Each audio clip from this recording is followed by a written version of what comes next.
The sweet accident that saved an empire. The hidden story behind Def Leppard's Pour Some Sugar on Me. In the pantheon of 1980s rock anthems, few songs command the instant recognition and thunderous response of Def Leppard's Pour Some Sugar on Me. What appears to be a straightforward arena rock masterpiece, however, conceals a fascinating tale of serendipity, desperation, and an almost abandoned musical experiment that ultimately became the band's salvation.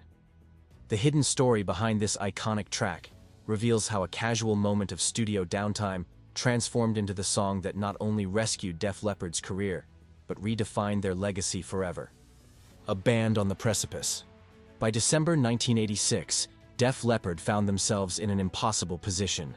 The Sheffield Quintet had spent years crafting their fourth album, Hysteria, a follow-up to their massively successful 1983 release, Pyromania. The recording process had been arduous, marked by perfectionism, technological experimentation, and the profound personal challenge of drummer Rick Allen's car accident, which had cost him his left arm. The band's response to Allen's determination to continue playing with a custom drum kit had inspired them, but the album's production had also drained their resources and tested their patience. Hysteria needed to sell an estimated 5 million copies just to break even, a staggering commercial threshold that reflected both the album's enormous production costs and the band's elevated expectations. As 1987 dawned, the album's initial release seemed to validate their worst fears. Despite containing what the band and producer Robert John "Mutt" Lang believed were 11 solid tracks, Hysteria debuted with disappointing sales figures. The follow-up to Pyromania was, in Joe Elliott's later words, pretty well over within weeks of its release. The moment of accidental genius. The genesis of Pour Some Sugar on Me occurred during what should have been routine studio work. Elliott and Lang were in Holland, putting finishing touches on Armageddon It, while the rest of the band was away for a weekend break. During a lull in the session, Elliott picked up an acoustic guitar that had been sitting neglected in the corner of the control room. What happened next has become the stuff of rock legend, though the various retellings differ slightly in detail. According to Elliott's recollection, he began just goofing off with the acoustic guitar, playing what he later described as a riff chorus thing, 3-chord turnaround. When Lang returned from his break, he immediately recognized something special in Elliott's casual noodling. The producer's radar for hit songs was legendary, and his instinct told him that this throwaway moment contained the skeleton of something much larger. Lang's response was immediate and decisive. Rather than dismissing Elliott's improvisation as studio fatigue, he insisted they develop the riff further. Despite the fact that Hysteria was already behind schedule and over budget, Lang felt the album was still missing a crucial element, a crossover hit that could bridge the gap between Def Leppard's hard rock roots and mainstream radio acceptance. The unconventional creative process. The lyric writing process for Pour Some Sugar on Me was as unconventional as its origin. Elliott and Lang positioned themselves at opposite ends of the studio control room, each armed with a dictaphone. With the song's backing track playing, they engaged in a stream of consciousness exercise, speaking whatever words came to mind into their respective recording devices. After this experimental session, they swapped dictaphones and attempted to decipher each other's recorded musings. This bizarre creative method yielded unexpected dividends. Elliott believed he heard the phrase, "Love is like a bomb," on Lang's tape, which, as he later explained, set the whole tone for the lyric. This opening line would become one of the most recognizable song introductions in rock history, though it only appeared in certain versions of the track. The creative process revealed Lang's understanding that great pop songs often work backward from their most memorable moments. As Elliott noted, "If you got a chorus first, you've won." The infectious "Pour Some Sugar on Me" hook became the song's gravitational center, around which everything else orbited. The near miss. What makes the "Pour Some Sugar on Me" story particularly fascinating is how close it came to never existing at all. By the time Elliott's acoustic guitar improvisation occurred, Def Leppard and their record label considered Hysteria complete. The album's 11 tracks represented years of work, countless studio hours, and significant financial investment. Adding a 12th song meant additional time, expense, and uncertainty in an already precarious situation. Phil Collen later recalled the pressure they faced. The last song on the album was Pour Some Sugar on Me. And we'd finished the records and the label, everyone was up our ass. The record company was demanding delivery dates and explanations for continuing costs. In this environment, Lange's insistence on developing Elliot's casual riff seemed almost reckless. Yet Lange's conviction proved prophetic. He programmed a drum machine, added synthesizer bass, and layered guitars over Elliot's acoustic foundation. The band had developed enough confidence in their existing 11 tracks to take this creative risk. As Elliot later reflected, "We had the confidence by then that the 11 songs were bang on, but this 12th song sold the deal." The delayed explosion. Initially, Pour Some Sugar on Me seemed to validate the skeptics who questioned the wisdom of adding it to the album. When first released as a single in the UK in September 1987, it generated minimal impact. The song's commercial performance was lukewarm, and it appeared destined to join the ranks of album cuts that never quite caught fire with audiences. However, the song's salvation came from an unexpected source: American strip clubs. As Phil Collen later revealed, the song became a hit because strippers in Florida started requesting it on the local radio station. This grassroots adoption in adult entertainment venues created an underground buzz that gradually spread to mainstream radio.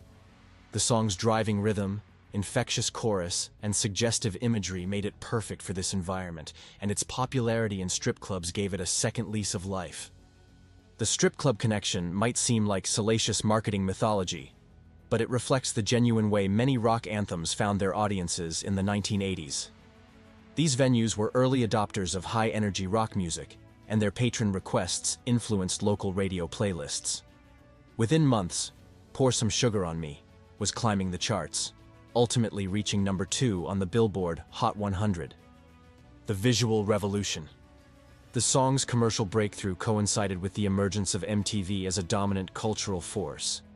Def Leppard created 2 distinct music videos for Pour Some Sugar on Me, and the contrast between them illustrates the band's evolving understanding of their own image and appeal. The first video, directed by Russell Mulcahy, featured the band performing inside a derelict Irish mansion while it was being demolished by a wrecking ball.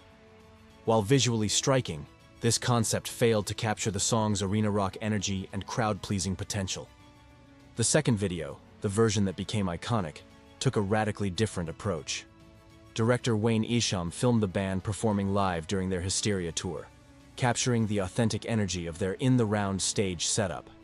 This version opened with an extended intro featuring the "Love is Like a Bomb" hook and showcased the theatrical elements that made Def Leppard's live performances legendary. The concert video's success was immediate and sustained.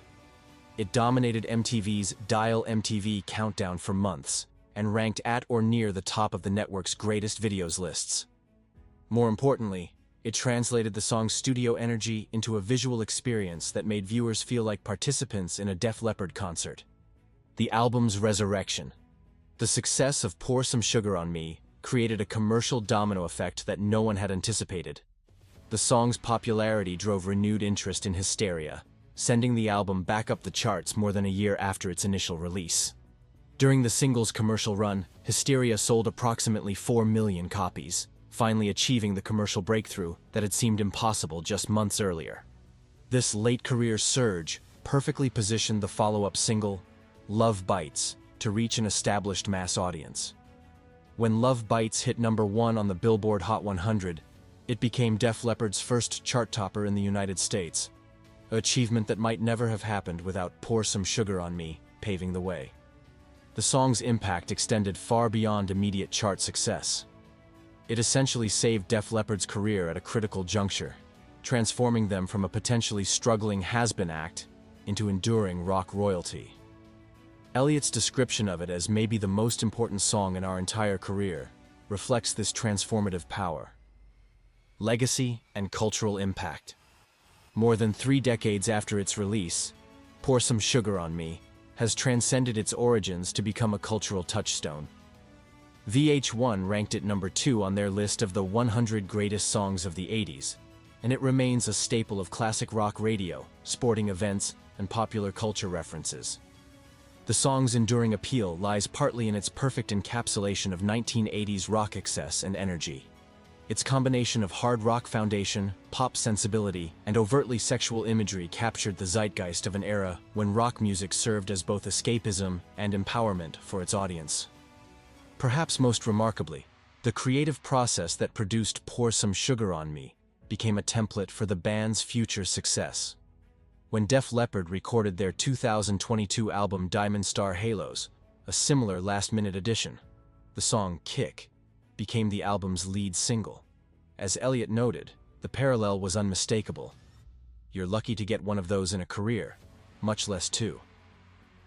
The sweet conclusion, the hidden story behind Pour Some Sugar on Me, reveals how the most significant moments in rock history often emerge from the most casual circumstances. A tired musician picking up an acoustic guitar during a studio break, a producer's instinct for recognizing potential, and a willingness to take creative risks when conventional wisdom suggested otherwise. These elements combine to create not just a hit song, but a career-defining moment. In many ways, Pour Some Sugar on Me embodies the spirit of rock and roll itself, rebellious, unexpected, and capable of transforming lives in an instant. Its journey from studio accident to global anthem demonstrates that sometimes the most important artistic achievements come not from careful planning or calculated strategies, but from the courage to trust in moments of pure creative inspiration. The song's legacy extends beyond its commercial success or cultural impact. It serves as a reminder that in creative endeavors, the most profound breakthroughs often occur when we least expect them, in the spaces between planned work, during the moments when we think we're just goofing off. For Def Leppard, those few minutes of acoustic guitar improvisation in a Dutch studio didn't just save an album. They saved a band and created a piece of rock immortality that continues to pour sugar on new generations of fans.